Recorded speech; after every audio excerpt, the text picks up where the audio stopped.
খবর দিয়ে রাখি, ফাইনালি তালিকা বাড়ছে। পাক শিল্পীদের সোশ্যাল মিডিয়ায় বিভিন্ন ক্ষেত্রে নিষেধাজ্ঞা, তালিকা বাড়ছে। ফওয়াদ খান, আতিফ আসলামের অ্যাকাউন্ট এর আগে নিষিদ্ধ করা হয়েছিল। ভারতে নিষিদ্ধ হলেন জনপ্রিয় সঙ্গীত শিল্পী রাহাত ফতে আলী খান, তার সোশ্যাল অ্যাকাউন্টও বন্ধ করা হলো। রাইস খ্যাত পাক অভিনেত্রী মাহিরা খান, তারও সোশ্যাল অ্যাকাউন্ট বন্ধ করা হলো। বিভিন্ন জায়গা থেকে নিষেধাজ্ঞা জারি করা হচ্ছে। আপনারা জানেন যে ফওয়াদ খানের সিনেমা তাও ব্যান করা হয়েছে এবং আরও বেশ কিছু পাকিস্তানি সিঙ্গার তাদের অ্যালবাম এখানে প্রকাশিত হতে পারবে না বা তারা এখানে কাজ করতে পারবেন না, এবং বেশ কয়েকজন এখানে কাজ করবেন বলে, ফিল্ম করবেন বলে কিছু সাইনও করে রেখেছিলেন, কিন্তু সেগুলোকেও সব রকমভাবে সব দিক থেকে নিষেধাজ্ঞা অনুযায়ী সেগুলোকেও বয়কট করা হলো, বানচাল করা হলো। আর সেই সম্ভাবনা নেই।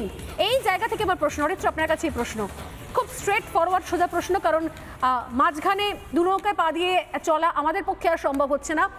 স্ট্রেট কথা, এখানে যারা বাংলাদেশ, এখানে আমাদের তো অনেক ভালো ভালো শিল্পী রয়েছেন, দীর্ঘদিন ধরে তারাও লড়াই করে এসেছেন, তাদের জায়গা বাংলাদেশ থেকে এসে অনেকে অনায়াসে নিয়েছেন।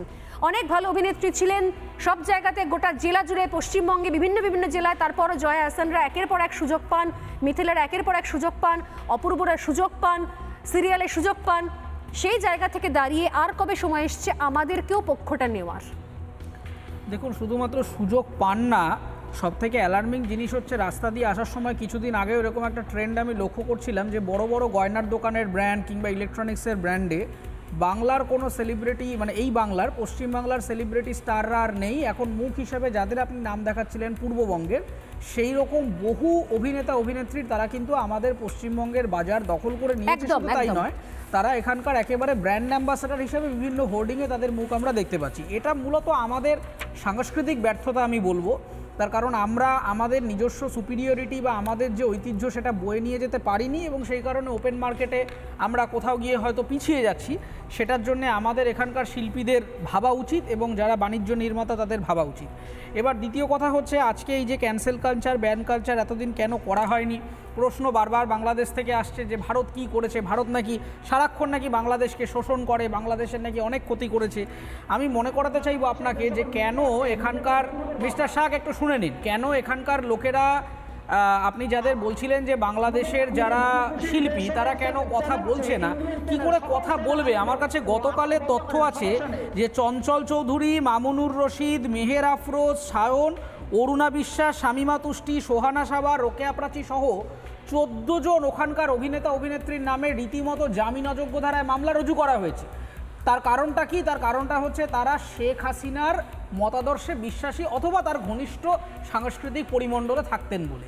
তার মানে চিন্তা করে দেখুন যে কতখানি ভিন্ডিকটিভ এজেন্ডা হতে পারে যে একটা নির্দিষ্ট পলিটিক্যাল পার্টিকে আক্রমণ করবে বলে তারা একটা বিরাট অঙ্কের অভিনেতা অভিনেত্রী, জার্নালিস্ট, তাদের নামে জামিন অযোগ্য দ্বারা এফআইআর করে দিচ্ছে কিংবা মামলা রুজু করে দিচ্ছে, যাতে গ্রেফতারি পরোয়ানা পর্যন্ত জারি হতে পারে। ফলে সেই জায়গায় শিল্পীদের কণ্ঠা রোধ করে দেওয়া হচ্ছে। ওখানকার শিল্পীরা কথা বলতে পারছেন না, তার কারণ একে ওখানকার অর্থনীতির অবস্থা খুবই খারাপ, ওখানকার সিনেমা ইন্ডাস্ট্রি সংকুচিত হয়ে যাচ্ছে। যে থিয়েটার কালচারের ওপরে বাংলাদেশ এতদিন ধরে লড়াই করছিল, সেই থিয়েটার শিল্পীদের ওপরেই তাদের এই যে ধর্মীয় এবং রাজনৈতিক যে লড়াই, তার একটা বড় প্রভাব এসে পড়েছে বহু জায়গায়, বহু পথনাটিকা থেকে শুরু করে, যেগুলো অন্যতম তারা ওখানে কাজ করতে পারছেন না, কথা বলতে পারছেন না বলে তার পুরো দায়ভার বা তার দায়িত্ব আমাদেরকে নিতে হবে, এর তো কোনো মানে নেই। না, একেবারেই আমাদের এখানে তারা এসে কাজের পর কাজ করে যাবেন এবং ঘটনাচক্রে তাদের ওখানে তাদের দেশের বিষয়ে মুখ খোলানো হয়, সমস্যা রয়েছে, তাদের প্রাণহানি হতে পারে।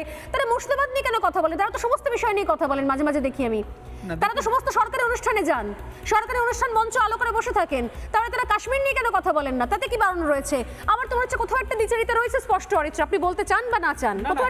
আমার এই বিষয়ে কোনো সন্দেহ নেই যে আসলে এখানে প্রতিবাদ, সিলেক্টিভ প্রতিবাদ হয়। আমাদের এখানে প্রতিবাদ যারা করেন, বিভিন্ন বিশেষত কালচারাল ফ্র্যাটার্নিটির লোকজন, তারা একটু সেফ খেলার চেষ্টা করেন। তার কারণ হচ্ছে তারা প্রতিবাদ করবার সময় দেখে নেন যে মাস মুভমেন্টটা কোন দিকে, অথবা কোন দিকে গেলে আমি খুব একটা বিড়ম্বনায় পড়বো না। তো সেই কারণে এরা প্রকৃত অর্থে নিরপেক্ষ নয়, এরা নিরপেক্ষতার একটা চেষ্টা করেন এবং অবস্থা বুঝে ব্যবস্থা একটা কথা আছে, সেই রকম ভাবে এরা মোটামুটি আগে জল মাপেন যে দেখেন কোন দিকে যাচ্ছে। এবং অদ্ভুতভাবে কিছু লোকের আমি পোস্ট দেখার চেষ্টা করছিলাম, তারা এভাবেও এটাকে ইন্টারপ্রেট করছেন। এরকম অনেক সেলিব্রিটি, শিল্পী, বাডিং আর্টিস্ট আছে যারা মনে করছে আমি যদি ভারতবর্ষের পক্ষে কথা বলি বা কাশ্মীরকে আমার ভারতবর্ষের অভ্যন্তরে আনার কথা বলি, তাহলে বোধহয় আমি বিজেপির হয়ে কথা বলছি। এটা একটা অদ্ভুত ব্যাপার। ভারতবর্ষের ইন্টিগ্রিটি রক্ষা করার মানে, আমি তো বিজেপি স্পোক্সপারসন হচ্ছি না। আপনি যাদের নাম বলছেন তারা আরজি করার সময় কাশ্মীর বাঙ্গে আজাদি স্লোগানেও তাদের সমর্থন ছিল, এরকম ভিডিও আমি তো দেখালাম সেটা শুরুতেই। এইবার ঘটনা হচ্ছে যে তার মানে আপনি বুঝতে পারছেন যে এদের একটা ট্রেন্ডের গল্প আছে, প্রতিবাদটা এখানে ট্রেন্ড, যখন যেটা ট্রেন্ডে থাকে। আমার এই জায়গাতে প্রশ্ন, সময় একদম শেষ হয়ে গেছে রক্তিম দা, যদি ট্রেন্ডে তারা গা ভাসায় আমরা কেন এদেরকে বয়কট করতে পারছি না? কেন জয়া হাসানের সিনেমা বয়কট করতে পারছি না আমরা? মিথিলে থাকলে আমরা বয়কট করব, অপূর্ব থাকলে বয়কট করব, যারা এদেরকে গয়নার বিজ্ঞাপনে রাখছেন তাদেরকেও বয়কট করব। এখানে কোনো জায়গা নেই ভাই। বাংলাদেশ আমাদের শত্রুতা করছে আমাদের সঙ্গে, এটা স্পষ্ট হয়ে গেছে। দোষ তো আতিফ আসলামেরও ছিল না। অবশ্যই তারা কাশ্মীরের প্রশ্নে কথা বলছেন না, তারা বাংলাদেশের ভেতরের অভ্যন্তরের প্রশ্নে কথা বলছেন না, কিন্তু তারা পশ্চিমবঙ্গের বর্তমান শাসক দলের পক্ষে ভোটের প্রচারে নামলেন কি করে? একদম দুজন মানুষ কি করে নামলেন? এই প্রশ্নের উত্তর কি আছে? না, নিঃসন্দেহে তারা একটা ভিন্ন দেশের সিটিজেন, তারা এই দেশে কখনো নামতে মনে হয় কি এবার সত্যি সত্যি এই পক্ষগুলো ক্লিয়ার করার সময় এসেছে, এবং শুধুমাত্র দেশ করে দেশ সব সময় যখনই কিছু ঘটনা ঘটে তখনই দেশ, নেতা, প্রশাসন সবকিছুর ঘাড়ে চাপিয়ে আমরা নিশ্চিন্তে থাকি সোশ্যাল মিডিয়ায় মুখ গুজে। এবার আমাদেরও দায়িত্ব নেওয়ার জায়গা এসছে। আমরা সাধারণ নাগরিক হিসেবে আমাদের প্রতিক্রিয়া কি, আমাদের রিঅ্যাকশন কি, সেটা বোধহয় আমাদের ভাবতে হবে। এবার সময় একদম শেষ।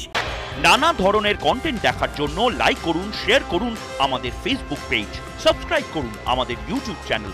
পাশাপাশি অন্যান্য ব্রেকিং নিউজের জন্য অবশ্যই চোখ রাখুন রিপাবলিক বাংলায়।